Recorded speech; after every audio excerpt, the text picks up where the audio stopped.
Welcome to The Last Breakfast. Please enjoy the video. You start by enabling Apple Proraw and choosing the high-resolution option.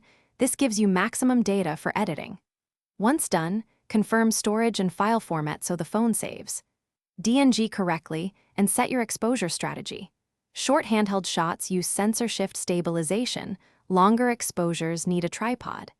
Make sure to switch off excessive HDR if you want linear RAW files. You're preparing the capture pipeline. Now you'll dial focus, exposure, and shooting mode to record the richest data. Now you control how the data is captured. You lock AF/AE, then nudge exposure compensation to protect highlights or reveal shadows.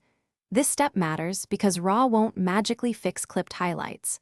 Once you decide between 48 MP for heavy cropping or 12 MP for faster throughput, shoot carefully. Use bracketing for high dynamic range scenes and use burst for subjects in motion. Make sure to tag important shots so you don't waste time later.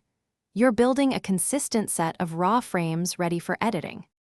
Finish by importing Proraw. DNG into a capable editor and perform a first pass. Correct white balance, adjust exposure, and apply gentle noise reduction. These choices shape your final image. Once satisfied, export as 16-bit TIFF or a high-quality format for grading. Save an untouched copy.